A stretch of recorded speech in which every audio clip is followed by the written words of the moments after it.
Before Short and Sweet drops next week and cements Sabrina Carpenter further as a pop princess, I wanted to give Emails I Can't Send a proper video and its flowers. You guys know the drill. I'm going to talk about some general thoughts about the era, retell how it all unfolded, then do a track-by-track deep dive. I felt the need to make this because the Emails era, in my mind, recently closed with Sabrina performing her last live set list centered around the record at Outside Lands earlier this month. That show contained some pretty great moments, a nonsense outro that was Shakespearean, a surprise duet cover of These Boots Are Made for Walking with Casey Musgraves, and her being startled by a fireworks display. The jump in budget from this show compared to other shows that she's done during the Emails era cannot be understated. So here it is, a thorough recap and analysis of Emails I Can't Send. As I mentioned in my other Sabrina video, Emails I Can't Send marked Sabrina's 5th studio record and her first under Island Records. Recent comments that she made to Variety clarified that this was her first big girl record, one that she had full creative control as an adult compared to her earlier Disney starlet works.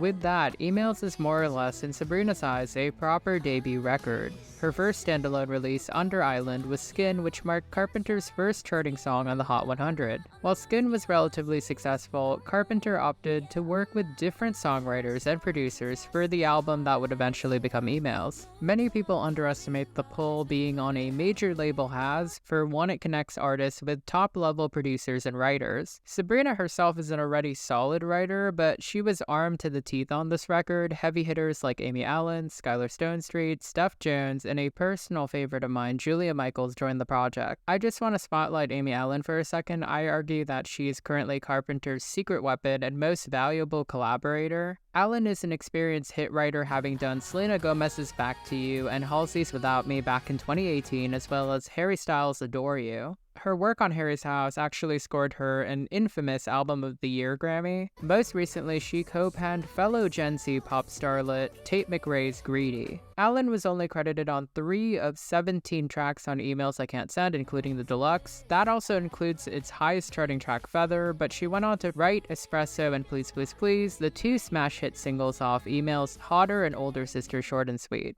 Allen is credited on all 12 tracks off Short and Sweet. The other prominent songwriter whose voice and style permeates throughout Emails is Julia Michaels, who penned Emails' underrated lead 2 singles, Skinny Dipping and Fast Times. Michaels is notorious for her talkative stream of conscious writing style, something that Carpenter not only emulates but refines and makes her own. Emails marks Sabrina's coming of age as a songwriter, having credits on every track and clear input on the imagery and presentation of the record. Speaking of the production level, the most prominent producers on this would be Leroy Clampett, who produced 7 tracks including 2 deluxe tracks, John Ryan, who produced 5 tracks including Feathers and Fast Times, and Julian Bunetta, who did Nonsense and fan favorite Bet You Wanna. Ryan and Bunetta worked on much of One Direction's earlier discography, which explains the snappy and catchy production work. Both producers would return to work on Short and Sweet, Bunetta providing the worldwide smash hit Espresso. Coming back to Carpenter's comments about it being her proper debut, that does track in terms of the album's sonic soundscape. It varied greatly from Singular, opting for a broader palette.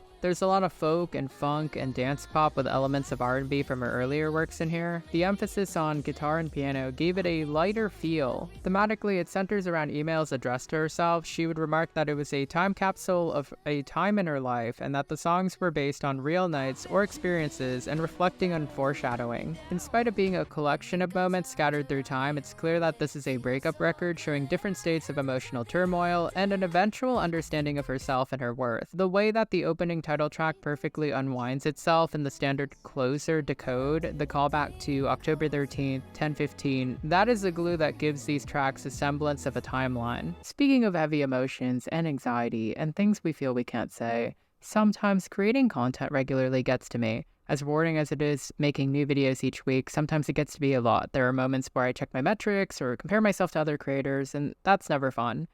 You know, we all often put immense pressure on ourselves to constantly produce and perform, and sometimes that pressure can become overwhelming, affecting not just our work, but our mental health too. That's where professional help can make a real difference. If you're interested in seeking professional help, let me introduce you to BetterHelp, the sponsor of today's video. BetterHelp connects you with a licensed therapist who is trained to listen and give you helpful, unbiased advice. First, you go to their website, answer a few questions, and BetterHelp will match you with a professional who has years of experience helping people with struggles like yours. You can do it all from your phone or computer via phone call, video chat, messaging, however you feel comfortable. It's the easiest way to start talking to a therapist. Let BetterHelp connect you to a therapist who can support you, all from the comfort of your home. Visit betterhelp.com/Eljon or choose Eljon McGrannis during sign up and enjoy a special discount on your first month.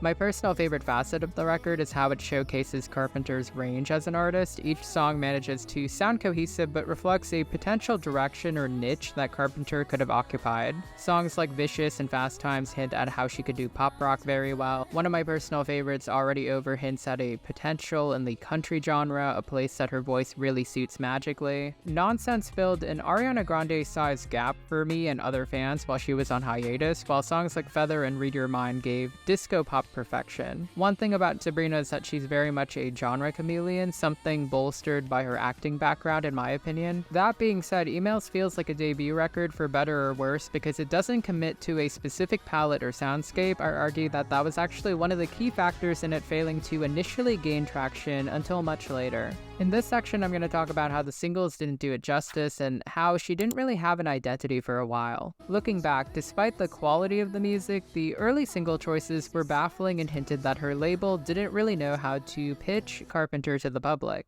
Island knew that they had a star, but they did not have a direction. Skinny Dipping, the first single that dropped in September 2021, set up the album's motif of being letters and even alluded to Fast Times with some sneaky Easter eggs hidden throughout. This is a really neat trick that she ended up doing on Espresso and Please Please Please. Skinny Dipping was an acoustic ballad with a chatty intro, which signaled a desire to be seen as a serious songwriter. I feel like it didn't resonate, I recall, around that time because K-pop and up-tempo songs had more or less taken over the charts. Likewise, I felt like it wasn't really reflective of the fun, playful side of herself that everyone really unanimously loves. It was a bit too serious. Fast Times is a reset towards dance pop with some bossa nova flavor, and in my opinion, it probably would have smashed in recent times. One thing about it is that it came out during a very crowded time for pop music in 2022. It did not have the oxygen to cook. One fumble early on was that Because I Like a Boy had a music video but was not pushed as a single. I feel like that video actually helped codify and define Sabrina's classic pinup aesthetic for the rest of the era and up to now. I need to shout out her old Hollywood glamour aesthetic. It's one of the keys to her finding her footing most recently, and it really gave her a distinct look to market with. Visual identity is something that's really underrated in pop. Every big artist has a look.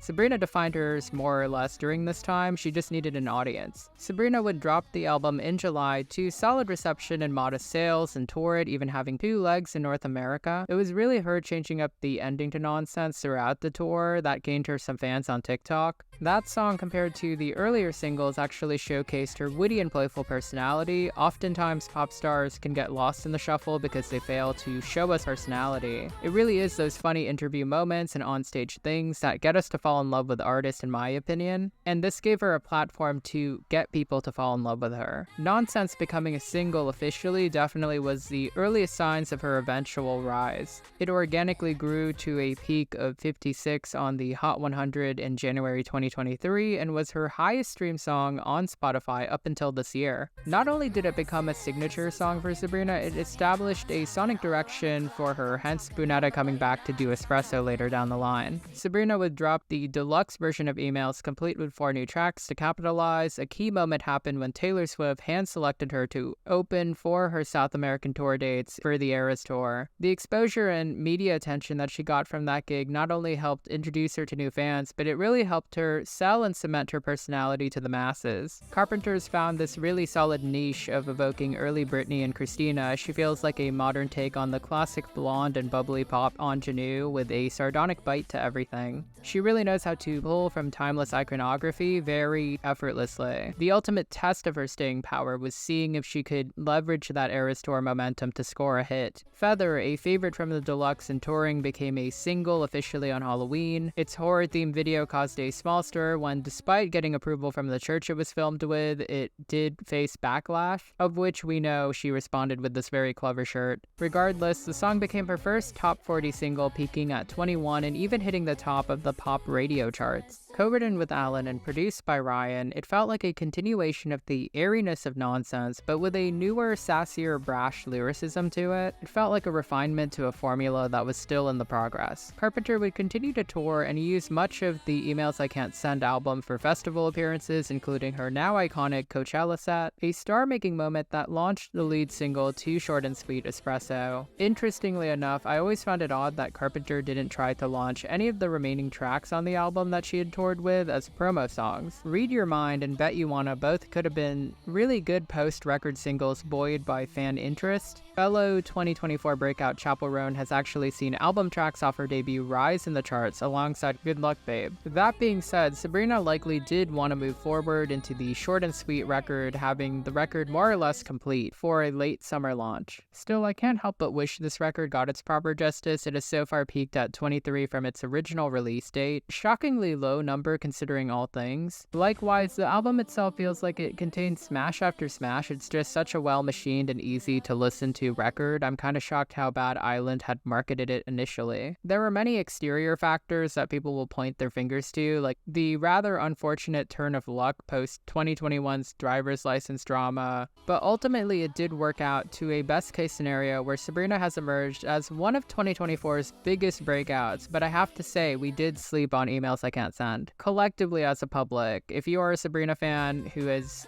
been there from the beginning, you are ahead of your time. Congratulations and enjoy being a gatekeeper. Which brings us to the track-by-track section. The album opens with a title track that really sets up the record beautifully. Over a piano, the song waxes poetic from the point of view of a daughter who has just found out that her father has cheated. Something that unravels her sense of truth in the world and her own future. There's no us in us when I'm lacking trust is such a beautiful line. She maintains this rhyme scheme as she talks about her self-sabotage of why she assumes the worst, before breaking that scheme with the line, "You're such a dipshit." When she says, "Please fucking fix this," you get the sense of her matter-of-fact personality, something that she retains throughout her entire career. Again, it's really that last line, "Cause you were all I looked up to, now I can't even look at you." Those were the first lines that she wrote for the song and conceptually what this album is about. The smooth outro and the reference to Chicago's Cell Block Tango implying that she'd kill him, again, it establishes her dark but humorous tone. Vicious continues that anger. In the context of the big story, it's directed at a lover who has manipulated and lied to her after he said that he loved her. This is a promo track before the record dropped. The opening line is a very sharp reference to her 2021 1 year 10,000 bad moments. The verse continues to paint this person who people assume is an angel but is not. I felt like the chorus actually implicates that the song is more of a meta-commentary on the general public than a specific lover. Verse 2 continues that jilted lover narrative, but the last line could really work towards the media. The bridge really leans into this anger. In some ways, that last line really does echo Olivia's line in Driver's License. It's a fascinating little parallel.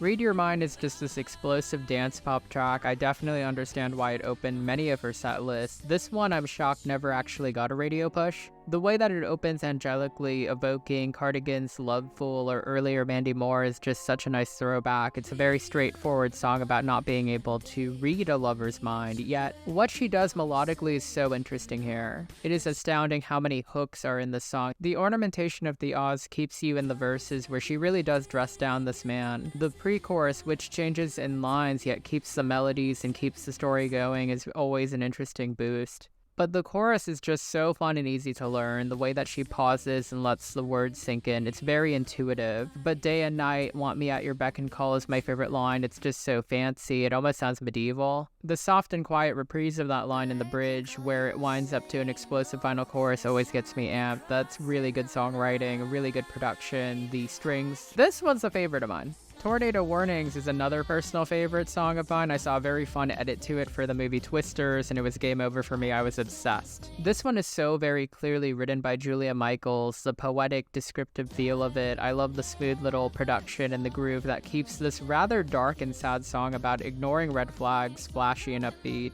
This song was actually inspired by real events, with her being on a seesaw with someone she should have not been on the seesaw with, completely lying to her therapist the next day and wasting $200. I adore the line, "We didn't stumble over the pages of our relationship arc." I think that speaks to the authorial self that she has. Verse 2 really has this chatty run-on sentence-like cadence that Michaels is known for, but Carpenter really locks in that mania of realizing that she deserves better. The bridge is a nice switch-up where she contrasts how he drives her home and crazy, or how she calls him out only for him to call her baby. This is a very elegant rhyme scheme that a listener could guess on first listen. I really love that line, "I'm over that son of a bitch." It's like a sister to the "I beg you don't embarrass me motherfucker" line. Because I Liked a Boy really should have been pushed as a single. I think it was a better response than Skin, focused more on how mistreated she was, and I realized she probably kept it close to the chest because she didn't want to rehash the drama. The verses are chock full of detail. "We bonded over black eyed peas and complicated exes. It's not an internet illusion, just two kids going through it." The note about first loves and favorites really spells out how she was really just living for the hope of it all. The chorus is just so pointed and well constructed. The rhyme scheme is very simple, the words are witty, and I really love the withholding of boy on the first half of the chorus. It keeps the song interesting. The bridge is vocally interesting as well, and again, a refreshing turn before she takes us home with that final chorus. Already Over is probably one of my favorite tracks from her. I think it's a career highlight. John Ryan really creates this cool country sound for her. She really evokes Casey Musgraves, whom you all know I adore both vocally and lyrically. The verses lack real detail but get the point across, but it's really the pre-chorus and the chorus that shine in this. The pre-chorus talks about how they always meet up and say they won't do this, but she always caves. The chorus is metaphor of closing the door on the relationship, and closure is actually really clever. How am I supposed to leave now that you're already over can mean two things. It can mean that he's literally over at her place and she just can't resist, or that they're already over as a couple, so how can she really leave if it's already done? I'm a huge bridge fan, as one knows, and this one does not disappoint. The flow of the words, "After the aftermath, I know you'll be coming back to the back bedroom." I really love the parallelism and how it runs onto each other. And the outro where she switches up "I like my bed, but it likes you too," chef's kiss. I'd love to see her do more country on Short and Sweet. Slim Pickings seems to hint at that. How Many Things is an underrated little track because it's the one song where she's the sole lyricist in it. It's a very vulnerable deep cut about how worthless she feels in a relationship. The simple guitar instrumental underscores how serious she is. However, the opening line, "You used to fork once, it turns out forks are fucking everywhere," it still keeps her trademark sharpness. Again, melodically she knows how to keep a song interesting, and the vocals on this one are some of her most delicate and strongest ones yet. Bet You Wanna could have been dropped right now and it would have gone top 10. Again, it has this really cool country splash to its start before it evolves into a slick drum bass beat. The first verse has her sounding so resigned as she calls out the lies, and we get that pre-chorus where she flexes her vocals. The way that she sings touche scratches the ear just right. I really like the alternation between "Bet You Wanna Touch Me Now" to "Bet You Wanna Love Me Now." Verse 2 echoes the first sentiment, but it's such a well-constructed pop song. She really knows how to slow down the song and use that bridge to maximum advantage. "I hate the way that you left me dry, but I'll keep that between you and I." Again, it's just the kind of writing that should scream obvious, but unfolds very well. Nonsense, what can't I say that I haven't already said in my original Sabrina video? The song's infectious. It should have been pushed as a single as soon as it was ready to be sent to radio. It really combines the best of Sabrina all into one condensed track: the intelligent melody work, the cute yet cunning writing style, the splash of raunch, yet still retaining a heap full of sweetness. Compared to the other tracks, it's a pretty positive and mushy song about being tongue-tied about someone you really like. I have my current significant other saved as "Don't Leave Me Alone" on my phone. The joy that you hear on "Jump the Octave" as a line, this is pop perfection, and the second verse is just really fun to chant along to. Everybody likes to talk about the outros, but it really is just this very natural, fun moment that she's really made a name for herself with. Fast Times in the context of the album remains great. I love the music video, which was Y2K Action Girl Glam. It's just a very splashy, fun pop track, and the guitar solo within the song takes it over the top. Skinny Dipping is also better contextualized as a chapter and sort of helps break the album away from anger and more towards acceptance and realization. It's about starting anew, which did help its case as a lead single, but just did not meet the mark. Bad for Business is a nice down-tempo jam that has traces of country. The production is immaculate, her vocals sound delicate yet crisp on the chorus. I really love the way that her vocals are layered. The little muffled vocals create a sort of unique sound that adds volume and warmth to the song. The slowed down outro really sells the exhaustion in her spirit. Decode is a standard closer and it again echoes the opening title track, but from the perspective of someone who's gone on a journey and understands her place in the story. She recognizes her ex may have just love-bombed her. The chorus finds her realizing that she might not be able to explain everything, but she's looked at every angle, and this person is just not the one for her. She needs to stop chasing the sky and start looking forward to her own future. The outro has her say she wants to make a video to their future selves. The forward tracks are solid deluxe tracks that continue the album's sound. Opposite is a track that sees her sing about wanting to change herself into this man's dream girl even if she's the opposite of that. Yet there's still a tragic undertone that she knows that he'll still end up with her anyway.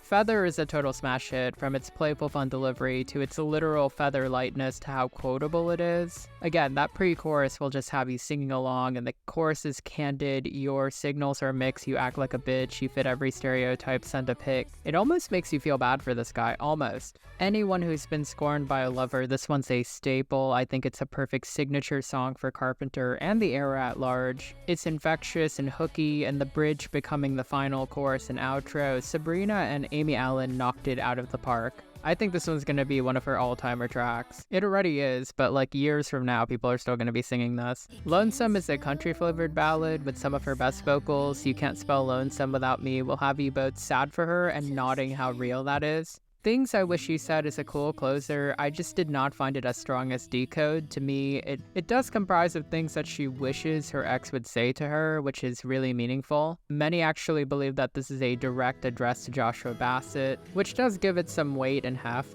I think the key on these ones are that the songwriting showcases her growth, even if the deluxe was released kind of shortly after the record itself. All in all, Emails is a really strong reintroduction record for Carpenter. Of all the albums that I had to revisit for my original video on her, this one was the quickest listen and a gateway to really liking her artistry and putting together her image. I'd been listening to the record on and off throughout 2022, though I'd been really distracted by Crash, Motomami, and Renaissance, so I didn't really give this album its fair due. I will say that it has aged tremendously, and I'm happy to reward it a retrospective 8.9 out of 10. I personally cannot wait to hear which sounds from this record that she evolves on Short and Sweet, as well as the new directions that she will craft for herself on that album. I find it interesting that Jack Antonoff has a few credits on that record, so I'm interested to see how he sounds outside of the Swift and Off bubble. Antonoff really does vary depending on who he works with. Please Please Please did sound pretty unique. And again, Carpenter is such a chameleon. I'm excited to see what new colors and shapes that she'll give to her music. And that's a wrap. Thank you so much for tuning into this video, and thank you to my sponsor for supporting this channel. Very quick shout out to my members. Thank you so much. And a shout out to my subscribers. Again, without you guys, I wouldn't be making content. Feel free to comment below what your favorite track off this record was. Whether or not you expect this to be topped by Short and Sweet, I think Short and Sweet is going to be an amazing record. And when did you get into this album? Were you late like me, or did you get into it when it started? I do love reading your stories about discovering artists, so feel free to drop that below, and I will see you next video.